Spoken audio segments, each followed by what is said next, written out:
Sa gitna ng lumalalang usap-usapan, mas naging matindi ang reaksyon ng publiko matapos lumabas ang alegasyong ibinahagi umano ni Pinty Gonzaga tungkol sa sinasabing insidente sa pagitan ni Tony Gonzaga at ng asawa nitong si Paul Soriano. Ayon sa mga kumakalat na pahayag, binanggit ni Mommy Pinty ang tungkol sa isang seryosong pagtatalo ng mag-asawa na umano'y umabot sa pisikal na galaw. Gayunpaman, wala pang malinaw at opisyal na detalyeng inilalabas ang pamilya tungkol sa eksaktong pangyayari.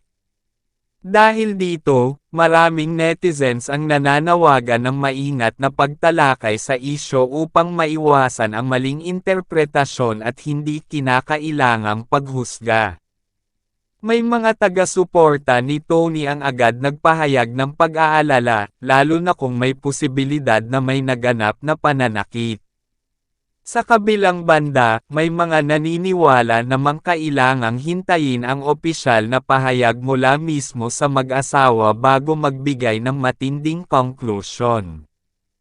Ang isyong ito ay muling nagbukas ng mas malawak na diskusyon tungkol sa kahalagahan ng pagrespeto sa pribadong buhay ng mga personalidad, pati na rin sa seryosong usapin ng domestic conflict. Marami ang nagsasabing kung may anumang hindi pagkakaunawaan, nararapat itong resolbahin sa tamang paraan at may sapat na suporta. Sa ngayon, nananatiling tikom ang bibig ni Tony at Paul hinggil sa detalye ng alegasyon. Ang kanilang katahimikan ay patuloy na binibigyan ng iba't ibang interpretasyon, may nagsasabing ito'y paraan upang protektahan ang pamilya, habang ang iba na may umaasang magsasalita sila sa tamang panahon upang linawin ang lahat. Habang wala pang malinaw na kumpirmasyon, mahalagang maging maingat sa pagkalat ng impormasyon. Ang ganitong mga usapin ay sensitibo at may direktang epekto hindi lamang sa reputasyon kundi sa emosyonal na kalagayan ng mga taong sangkot.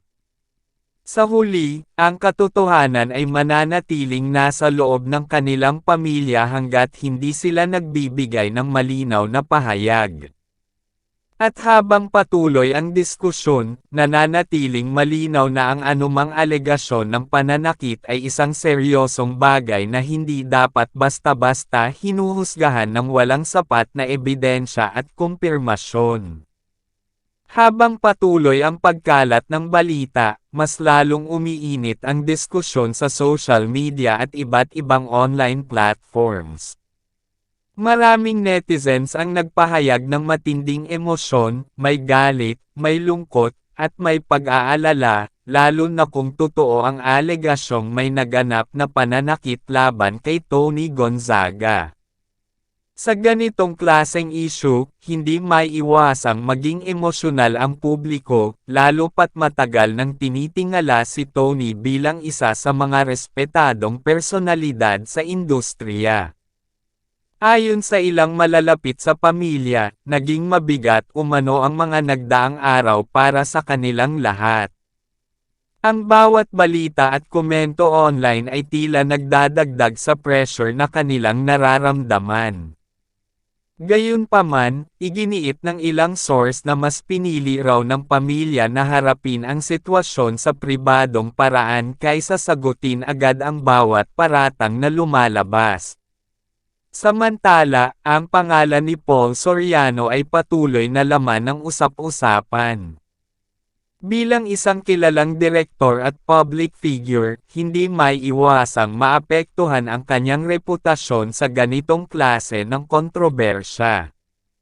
May mga taga-suporta siyang naniniwalang dapat hintayin ang kanyang panig bago magbigay ng hatol, habang ang iba naman ay nananawagan ng malinaw at direktang paliwanag upang matigil ang spekulasyon.